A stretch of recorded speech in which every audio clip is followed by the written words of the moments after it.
सबसे पहले गोकुल सिंह स्मारक महाविद्यालय सोनावा प्रतापगढ़ की ऑनलाइन क्लासेस में अपने सभी बच्चों का तहे दिल से मैं सभी छात्रों और छात्राओं का स्वागत करता हूं, वेलकम करता हूं और अभिनंदन करता हूं। बच्चों, आज का मेरा जो विषय है वो है पर्यावरणीय शिक्षा, इन्वायरमेंटल एजुकेशन। ये क्लास है बीएड सेकेंड सेमेस्टर, यानी बीएड द्वितीय सेमेस्टर। जो बच्चे इसमें फर्स्ट में एग्ज़ाम की तैयारी कर रहे हैं, जो बच्चे इस समय सेकेंड में चले जा चुके हैं, ये उनके लिए है। मेरा विषय है इन्वायरमेंटल एजुकेशन, पर्यावरणीय शिक्षा। मैं आप सभी को लेकर के चल रहा हूँ आज की ऑनलाइन क्लासेस में। मेरा जो सबसे पहले सिलेबस की बात करें तो इस विषय का जो सिलेबस है पर्यावरणीय शिक्षा का, मैं आपको लिखा दिया हूँ। सिलेबस के ही अकॉर्डिंग हम आपकी पढ़ाई आज से शुरू कर रहे हैं। आइए, सबसे पहले मैं आपको लेकर के चलता हूँ चैप्टर 1। चैप्टर 1 में है पर्यावरण एवं इसके प्रकार, यानी इन्वायरमेंट एंड इट्स टाइप्स। इतना है। आइए, सबसे पहले अगर हम बात करें तो कॉन्सेप्ट ऑफ इन्वायरमेंट, याद रखिएगा पर्यावरण की अवधारणा। बच्चों, सभी को पता है कि प्रकृति का कण कण रहस्य से भरा हुआ है। इस रहस्य को समझने तथा इसके परिणामों को जानने के लिए पर्यावरण विषय का ही प्रादुर्भाव हुआ है, यानी पर्यावरण विषय का ही जन्म हुआ है। इसी विषय के माध्यम से ही ये ज्ञान प्राप्त हुआ है, ये शिक्षा मिली है कि पृथ्वी का जो जन्म हुआ है वो सूर्य से अलग होने के फलस्वरूप करोड़ों वर्ष पहले हुआ था। मानव की उत्पत्ति और प्रकृति के विकास का, ध्यान से सुनिएगा बच्चों, मानव की उत्पत्ति और प्रकृति के विकास का इतिहास अत्यंत रहस्यमय तथ्यों को उजागर करता है। जो तथ्य हैं वो रहस्यमयी तथ्य हैं। ये सभी तथ्यों को उजागर करता है और पर्यावरण से जुड़ी विभिन्न परिकल्पनाएं ही मानव से जुड़े अनगिनत गूढ़ तथ्यों पर प्रकाश डालती है और मानव को वानर प्रजाति, बंदर आपने नाम सुना होगा, मानव को वानर प्रजाति के विकसित रूप में स्वीकार करती है। यानी मानव का जो मस्तिष्क है, मानव मस्तिष्क की एक क्रेनियल गुहा होती है। क्रेनियल गुहा के बड़े आकार के कारण ही मानव पृथ्वी का सर्वाधिक, सबसे ज्यादा बुद्धिमान प्राणी रहा है। और समय के साथ साथ, ध्यान दीजिएगा बच्चों, समय के साथ साथ जैसे जैसे मानव की बुद्धि का विकास होता गया, समय के साथ साथ जैसे जैसे मानव की बुद्धि का विकास होता गया, वैसे वैसे ही मानव के प्रकृति से भी प्रेम में भी वृद्धि बढ़ती गई, वृद्धि होती गई, आगे बढ़ता चला गया। और सदियों से मानव के मन में प्रकृति से संबंधित रोचक एवं कठिन प्रश्न जो है उसका गुबार उठता रहा है और उसने सदैव इन प्रश्नों का हल ढूंढने का हर संभव प्रयास किया है। बच्चों, मैं आपको एक बात बता दूं कि मानव की इसी खोजी हुई प्रवृत्ति के कारण ही वह आज भी, मैं आपको बता दूं, 9 ग्रहों की खोज के साथ,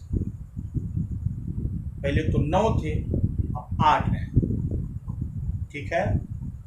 8 ग्रहों की खोज के साथ साथ मंगल तथा चंद्रमा, मंगल ग्रह और चंद्रमा पर तो मानव पहुंच गया, लेकिन मनुष्य ने स्वयं के लिए भौतिक सुख सुविधा, अपने लिए जितनी भी भौतिक सुविधाएं थी वो सभी समृद्धि हेतु वस्तुओं की एक लंबी सूची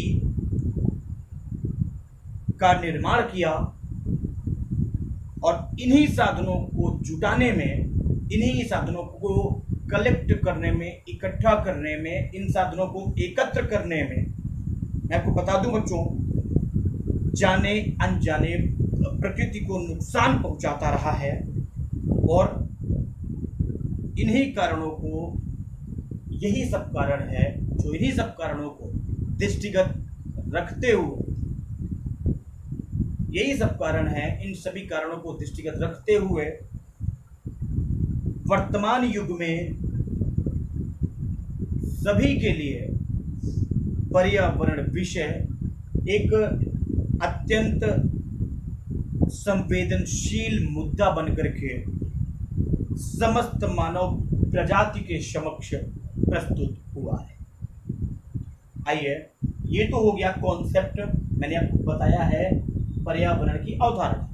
नेक्स्ट मैं आपको लिए चल रहा हूं बच्चों पर्यावरण का अर्थ, यानी और उसकी परिभाषा। आपने देखा होगा मेरे पास 2 हेडिंग्स हैं, एक है पर्यावरण का अर्थ, दूसरा है पर्यावरण की परिभाषा, यानी meaning and definitions of environment.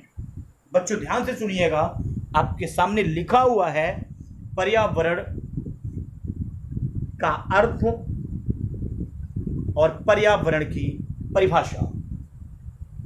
ध्यान रखिएगा बच्चों, सबसे पहले अगर हम पर्यावरण के अर्थ की बात करें, कॉन्सेप्ट आपका क्लियर हो गया, मैं आपको पर्यावरण के अर्थ की बात कर रहा हूं, मीनिंग ऑफ एनवायरनमेंट।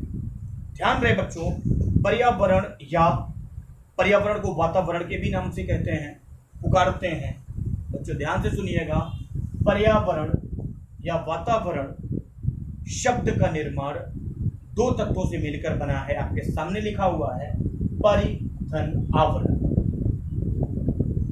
पर्यावरण या वातावरण शब्द का निर्माण 2 तत्वों से मिलकर के बना है, परिधन आवरण। परि का मतलब होता है चारों तरफ से, चारों ओर, और आवरण का मतलब होता है बच्चों ढका हुआ यानी घेरा हुआ।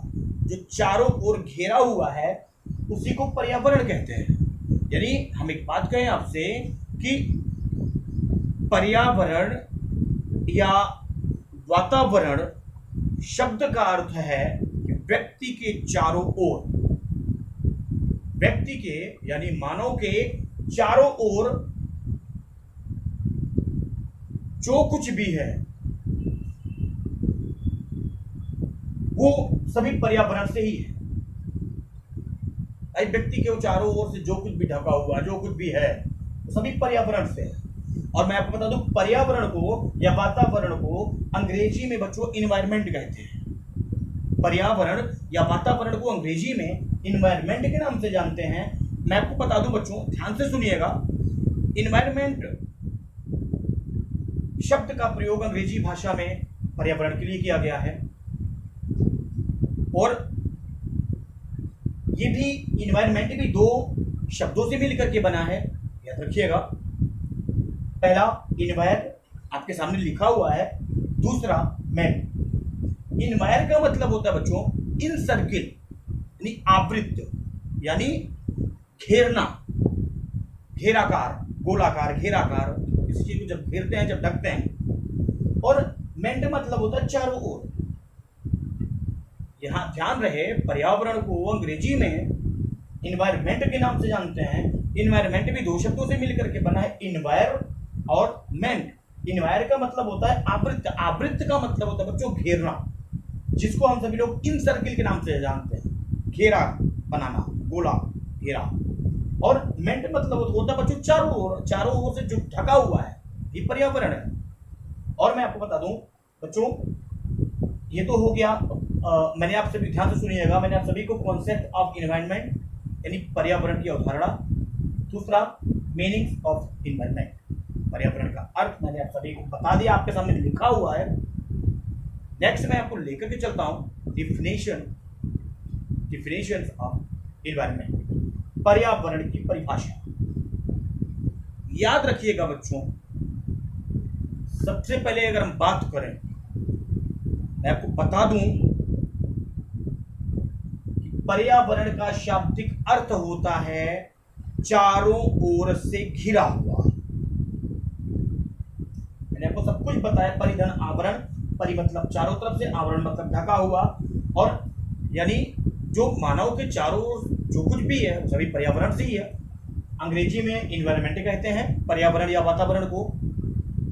तो इन्वायरमेंट को भी दो शब्दों से मिलकर के बना है, इन्वायर और मेंट। इन्वायर का मतलब होता है आवृत, आवृत मतलब होता है घेरना, मेंट मतलब होता है बच्चों चारों ओर।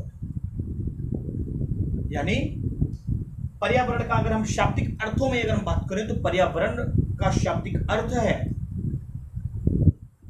चारों ओर से घिरा हुआ, यानी मानव के चारों तरफ से, मानव के चारों तरफ फैले हुए वातावरण को पर्यावरण की परिधि में रखा जाता है। मानव जन्म से लेकर के मृत्यु तक, यानी जब से मानव पैदा होता है और जब जाकर के मरता है, यानी पैदा होने से लेकर के मृत्यु तक मानव पर्यावरण में ही रहता है, इन्वायरमेंट में ही रहता है। मानव जब पैदा हुआ तब भी पर्यावरण में रहा, जब उसकी मृत्यु हुई तब भी वो पर्यावरण में रहा। यानी एक तरफ से हम एक चीज ये कह सकते हैं कि पर्यावरण के ही द्वारा सामाजिक, बच्चों ध्यान से सुनिएगा मैं क्या बोल रहा हूं, पर्यावरण के ही द्वारा सामाजिक और वैयक्तिक, आपके सामने लिखा हुआ है, मैं आपको बता दूं बच्चों, पर्यावरण के ही द्वारा सामाजिक या वैयक्तिक दोनों ही क्षेत्रों में, जो ध्यान से सुनिएगा,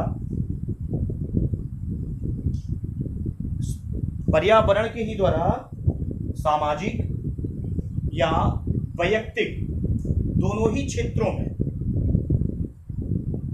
पर्यावरण से विकास होता है मानव का। यदि उसे अच्छा वातावरण नहीं दिया गया तो वो एक आदर्श,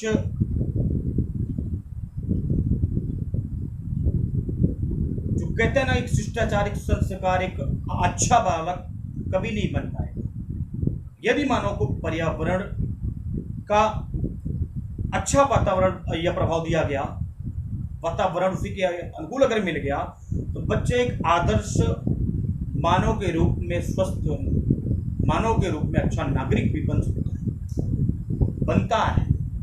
आप कोई भी पढ़ाई करते हैं तो आपके वातावरण के अनुसार होती है। आपका माहौल कैसा है, जहाँ पर रहते हैं वहाँ कैसे वातावरण है, क्या माहौल है, अच्छा है या बुरा है, वो आपको उसका इफेक्ट, उसका प्रभाव आपके ऊपर जरूर पड़ेगा। आप देखिए, यानी मैं आपको एक बात बता दूं, इस प्रकार हम ये कह सकते हैं, मुझे ध्यान से सुनिएगा, इस प्रकार हम ये कह सकते हैं कि पर्यावरण वह है जो मानव को चारों ओर से घेरे रहता है। पर्यावरण वो है जो मनुष्य को चारों ओर से घेरे हुए रहता है। और बच्चों मैं आपको बता दूं कि उसे प्रत्यक्ष एवं अप्रत्यक्ष रूप से, चाहे वो चीजें प्रत्यक्ष हो चाहे वो अप्रत्यक्ष हो, प्रत्यक्ष और अप्रत्यक्ष रूप से विभिन्न प्रकार से मानव को पर्यावरण प्रभावित भी करता है। और मैं आपको एक बात ये भी बता दूं बच्चों, दूसरे शब्दों में एक परिभाषा मैं आपको और मैं बता रहा हूं, याद रखिएगा, पर्यावरण की परिभाषा मैंने आपको, अर्थ भी मैंने आपको बता दिया। हम पर्यावरण की परिभाषा की अगर बात करें आपसे, तो वो दूसरे शब्दों में हम ये कह सकते हैं कि पर्यावरण वह है, ध्यान से सुनिएगा बच्चों, हम ये कह सकते हैं कि पर्यावरण वह है, हम आपको परिभाषा बता रहे हैं, पर्यावरण की परिभाषा, डिफरेंसेस ऑफ एनवायरनमेंट। पर्यावरण वह है जो प्राकृतिक, सामाजिक, जैविक आदि तत्वों से बहुरूपों में मानव को अपनी विभिन्न, याद रखिएगा, मानव को अपनी विभिन्न क्रियाओं के द्वारा प्रभावित करता है, और मानव जिसके द्वारा मानव की जीवितता का निर्धारण होता है। यानी मैं आपको एक बात बता दूं बच्चों, पर्यावरण को, ध्यान से सुनिएगा मेरी बात, पर्यावरण को मैं आपको लेकर के चल रहा हूं बच्चों, ध्यान से सुनिएगा कि पर्यावरण को होता क्या है कि व्यक्ति जो भी अपना काम करता है उन सभी कामों में पर्यावरण की बहुत ज़्यादा भूमिका होती है। यानी एक तरह से हम ये कह सकते हैं बच्चों कि पर्यावरण को, इसी पर्यावरण को वातावरण के भी नाम से जाना जाता है। हम पर्यावरण को वातावरण भी कहते हैं, और वातावरण से अभिप्राय हमारे, याद रखिएगा, वातावरण से अभिप्राय हमारे उस परिवेश से है जिसका संबंध प्रकृति से है। इसका सीधा संबंध हमारे जीवन से भी है, और पृथ्वी का वातावरण शुद्ध और स्वास्थ्यवर्धक वायु, पीने का शुद्ध पानी और शुद्ध जल, ये सभी पृथ्वी पर जीवन का संचालन करते हैं, तथा जीव एवं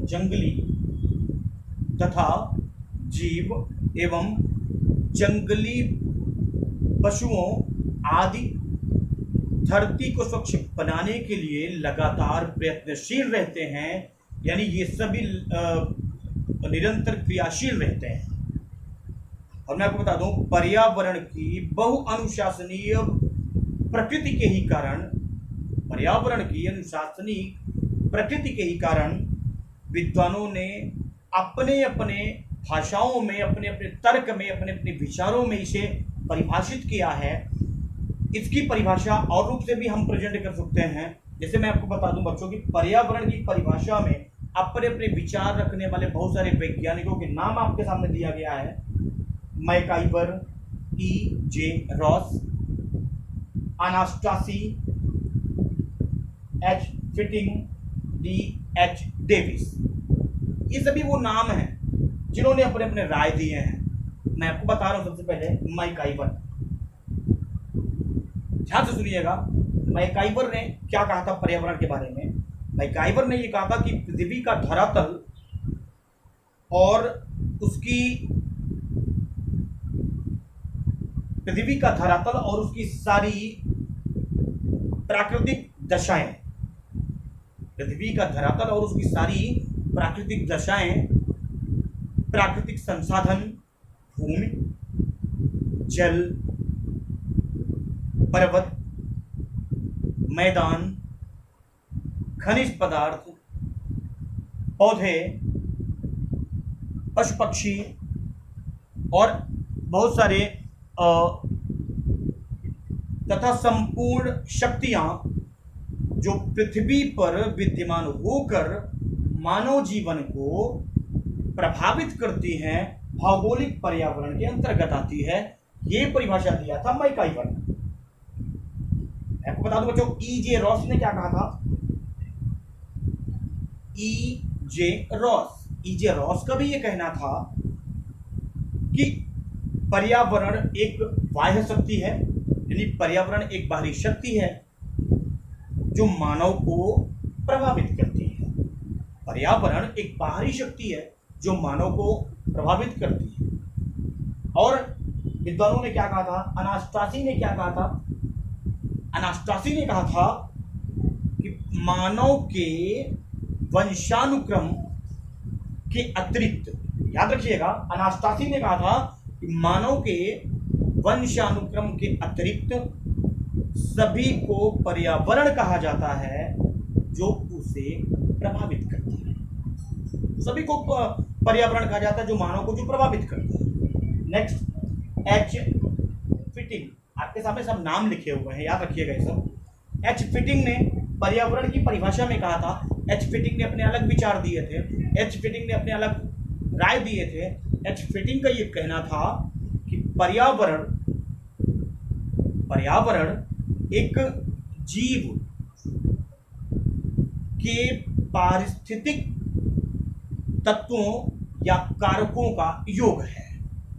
एच फिटिंग ने कहा था ये कि पर्यावरण एक जीव के पारिस्थितिक तत्वों या कारकों का एक योग है। नेक्स्ट, एच डेविस, आपके सामने सब नाम लिखे हुए हैं, ध्यान से देखिएगा। एच डेविस, पर्यावरण की परिभाषा में एच डेविस भी किसी से कम नहीं रहे हैं। एच डेविस ने भी अपने अपने मतों में बहुत सारी चीजों को उन्होंने समझाया भी था। एच डेविस ने कहा था, याद रखिएगा, एच डेविस के अनुसार मनुष्य के संबंध में, ध्यान से सुनिएगा बच्चों, एच डेविस की परिभाषा, मनुष्य के संबंध में पर्यावरण से अभिप्राय भूमि यानी जमीन, धरती या मानव के चारों ओर फैले हुए उन समस्त भौतिक तत्वों से है जिसमें मानव रहता है तथा जिनका उसकी आदतों और क्रियाओं पर बहुत सारा प्रभाव पड़ता है। यानी मैं आपको बता दूं, इस प्रकार से अच्छा याद रखिएगा कि पर्यावरण इस प्रकार के तत्वों में भूमि का धरातल, उसके भौतिक एवं प्राकृतिक संसाधन, मिट्टी की प्रकृति, उसका उपजाऊ या अनुपजाऊ होना, उसका पूर्ण या शुष्क या सिंचित होना, उसकी स्थिति मतलब जैसे महाद्वीपीय या द्वीपीय, महाद्वीप या द्वीप या उसका तट या उसका आंतरिक तट, ये सभी दूसरे स्थानों के संबंध में इसकी जलवायु, याद रखिएगा, अगर हम स्थान पर जाएंगे तो इसकी जलवायु, वनस्पति, खनिज संपदा, जल और थल का वितरण, पर्वत, मैदान, पौधे एवं सभी प्रकार की सृष्टि संबंधित सभी शक्तियां, सृष्टि से संबंधित सभी शक्तियां जैसे गुरुत्वाकर्षण, विद्युत चमक तथा विकिरण से संबंधित घटनाएं जो पृथ्वी पर घटित होती हैं और जो मानव जीवन को जाकर के प्रभावित करती है, ये सभी सम्मिलित है। यानी उपरोक्त ये सभी परिभाषाओं से MacIver, E J Ross, Anastasi, H Fitting, H Davis, इन सभी की परिभाषाओं से ये स्पष्ट है कि कोई भी भौगोलिक दृश्य या घटना जिस तंत्र के द्वारा संचालित होती है, कोई भी दृश्य या घटना जिस तंत्र के द्वारा संचालित होती है, उस तंत्र विशेष को पर्यावरण के नाम से जाना जाता है। याद रखिएगा बच्चों, ठीक है। और मैं आपको बता दूं, दूसरे शब्दों में पर्यावरण विश्व का समस्त दृष्टिकोण है। दूसरे शब्दों में हम ये कह सकते हैं कि पर्यावरण पूरे संसार का एक दृष्टिकोण है और उसकी रचना स्थानिक तत्वों या विभिन्न प्रकार के सामाजिक, आर्थिक और इन सभी यंत्रों से होती है। और ये सभी तंत्र और ये सभी जितने भी ये तंत्र हैं वो अलग अलग अपनी अपनी विशेषताएं रखते हैं। सभी तंत्रों का अपनी अलग अलग एक विशेषता है और पर्यावरण को ये सभी तंत्र क्रिया हमेशा सदैव क्रियाशील रखते हैं। नेक्स्ट का मेरा जो टॉपिक होगा, मैंने आज आप सभी को पर्यावरण की अवधारणा, कॉन्सेप्ट ऑफ एनवायरनमेंट, पर्यावरण का अर्थ, मीनिंग्स ऑफ एनवायरनमेंट, पर्यावरण की परिभाषा, डिफिनेशंस ऑफ एनवायरनमेंट, जिसमें MacIver, E J Ross, Anastasi, H Fitting, D H Davis, इन सभी के बारे में इनकी राय मैंने आप सभी को बताए हैं। कल का मेरा नेक्स्ट टर्म का मेरा जब भी टर्न आएगा वो टॉपिक होगा पर्यावरण की प्रकृति, यानी नेचर ऑफ एनवायरनमेंट। आइए हम इन सभी के बाद अगले टर्म में शुरू करेंगे नेचर ऑफ एनवायरनमेंट, यानी पर्यावरण की प्रकृति। तब तक बच्चों आज के लिए इतना ही, आप सभी इसको नोट कर लीजिएगा। बाकी नेक्स्ट टर्म में हम आपको लेकर के चलेंगे पर्यावरण की प्रकृति, नेचर ऑफ एनवायरनमेंट। तब तक के लिए नमस्ते, धन्यवाद। बच्चों इन सभी को आप नोट कर लीजिएगा।